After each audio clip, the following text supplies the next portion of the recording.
Bonjour, aujourd'hui nous allons vous parler des témoins de Jéhovah. Mon équipe est composée de Mathilde Jutras, Elsa Gauthier et de Mara Landry. Durant la présentation, nous allons vous parler de plusieurs concepts. Premièrement, il va y avoir une définition des témoins de Jéhovah accompagnée d'une courte vidéo du site officiel des témoins de Jéhovah. Ensuite, nous allons vous faire part de plusieurs faits intéressants. Aussi, on va développer sur leurs historiques, leurs croyances, leurs convictions et pour finir, leur méthode d'approche.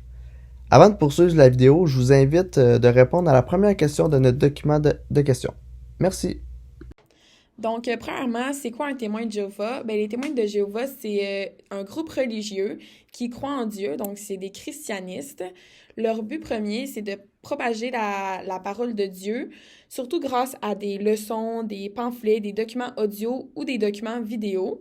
C'est tous des services gratuits. Puis finalement, ils enseignent ce qui est, selon eux, la seule vraie version de la Bible. Qui sont les témoins de Jéhovah? Nous sommes de toutes nationalités et cultures. Nous parlons des langues différentes, mais nous avons des croyances et des buts communs. Nous adorons Jéhovah, le Dieu de la Bible et le Créateur de toutes choses. Nous sommes chrétiens, donc nous suivons les enseignements et l'exemple de Jésus-Christ. Comme Jésus, nous nous efforçons d'être honnêtes, pacifiques et respectueux des lois du pays dans lequel nous vivons. Plus important encore, nous suivons tous l'exemple de Jésus en passant régulièrement du temps à aider les gens à en savoir plus sur la Bible et sur le royaume de Dieu. Puisque nous témoignons ou parlons de Jéhovah et de son royaume, nous portons le nom de témoins de Jéhovah. Chaque semaine, nous nous réunissons dans des salles du royaume pour mieux connaître Dieu et sa parole, la Bible. Nos offices sont gratuits et ouverts au public. Vous êtes les bienvenus. Pour trouver une salle du royaume près de chez vous, acceptez une invitation de la part d'un témoin de Jéhovah ou utilisez la fonction de recherche du site jw.org.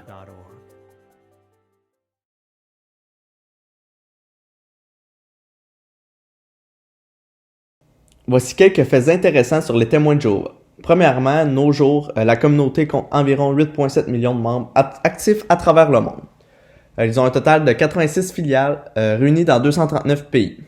Ensuite, c'est en 2022, au niveau mondial, il y avait 145 552 témoins de Jéhovah baptisés pour environ 8,7 millions de proclamateurs, ce qui représente seulement un faible taux de 1,67% de la communauté.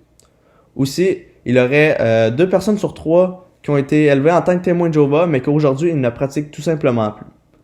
En ce qui concerne le Québec, en 2016, il y avait environ 25 000 % de témoins de Jéhovah.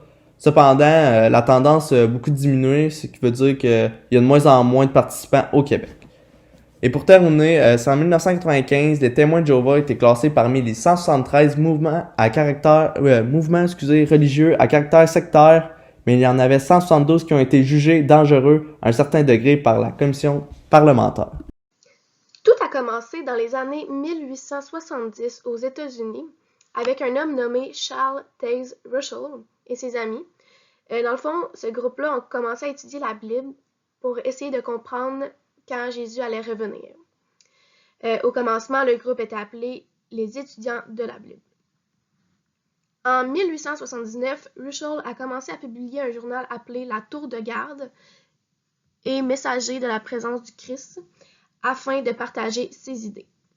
Aussi, en 1881, il a créé une société pour aider à diffuser ses enseignements. Russell pensait que la fin du monde allait arriver en 1914, mais cela ne s'est pas produit, évidemment. Il est décédé en 1916 et c'est Joseph Franklin Rutherford qui a pris sa place.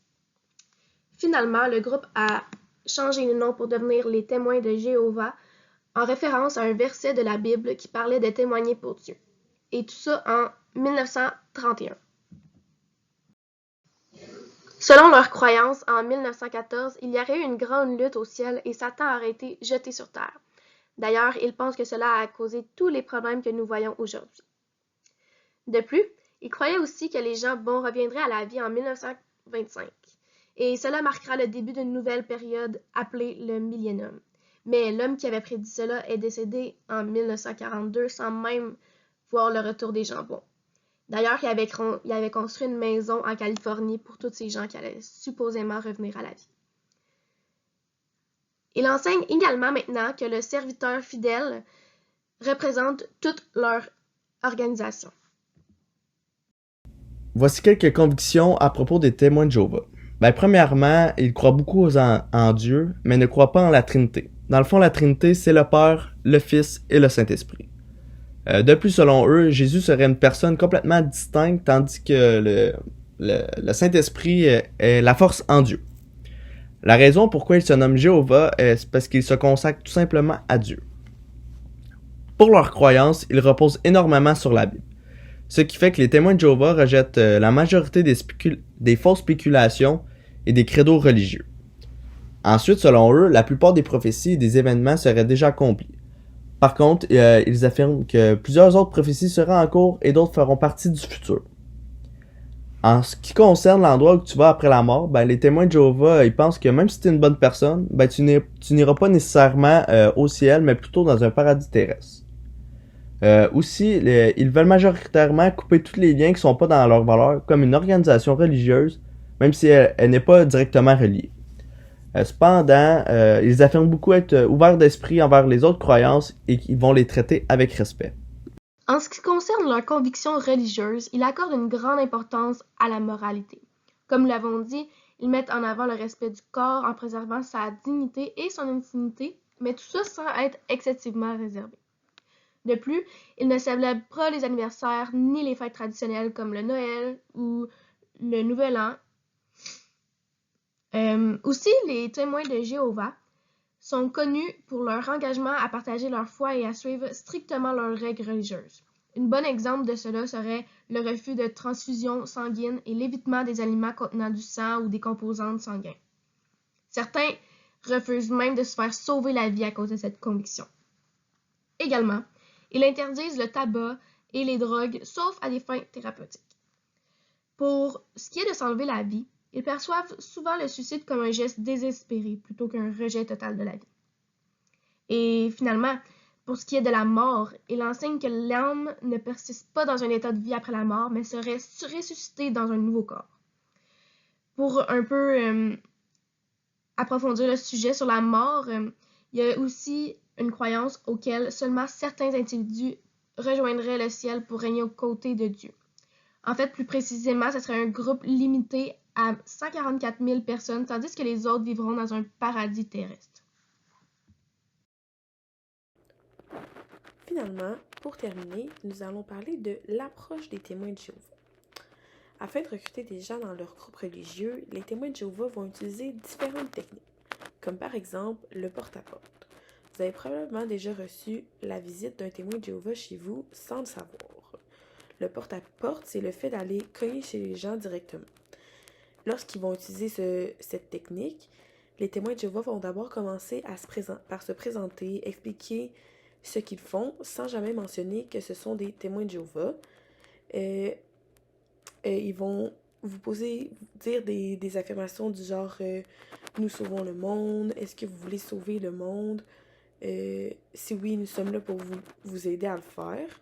Donc, ils vont beaucoup utiliser la manipulation. Ça va être l'une de leurs techniques principales. Sinon, un autre moyen de recruter, ça va être grâce aux appels téléphoniques. Vous avez probablement aussi déjà reçu un appel téléphonique de la part d'un témoin de Jéhovah sans le savoir. Ils vont utiliser le même genre de technique lorsqu'ils vont utiliser l'appel téléphonique, comme le même genre de questions, le même genre d'affirmations et de la manipulation aussi. Surtout, avec des appels téléphoniques, ils vont cibler davantage les personnes vulnérables, comme par exemple les personnes endeuillées, les familles qui ont perdu un proche, des gens qui viennent de sortir d'une relation, donc qui viennent de subir une séparation. Et donc, ils viennent à des moments de faiblesse parce que c'est plus facile de les convaincre que la religion peut les aider à s'en sortir, puis c'est la solution à leurs problèmes. Donc voilà. Sinon, un autre moyen de recrutement, ça va être dans les lieux publics. Donc, ils vont s'installer dans des lieux publics, puis ils vont plutôt attendre que les gens viennent vers eux. Ils vont où ils vont aller vers les gens qui semblent le plus curieux ou le plus facile d'approche en leur posant des questions comme êtes-vous croyant? Est-ce que vous priez? Cherchez-vous un guide spirituel? Êtes-vous baptisé? Et d'autres questions dans ce genre-là. Aussi, les témoins de Jéhovah sont capables de parler de plusieurs langues pour justement atteindre un plus grand public. Donc, c'est principalement comme ça que les témoins de Jéhovah vont approcher les gens afin de les recruter dans leur mouvement religieux. C'est ce qui met fin à notre présentation sur les témoins de Jéhovah. J'espère que mon équipe et moi avons réussi à vous faire découvrir de nouvelles choses sur les témoins de Jéhovah ou bien changer votre mentalité ou les préjugés que vous pouvez avoir sur ceux-ci. Justement, je vous invite à venir répondre à la deuxième question sur la feuille que nous vous avons remis, en venant nous mentionner ce qui vous a le plus étonné ou ce que vous avez appris de nouveau sur les témoins de Jéhovah et comment ces informations-là, on peut venir changer la perception que vous aviez avant la vidéo par rapport aux témoins de Jéhovah. Donc voilà, merci beaucoup de nous avoir écoutés.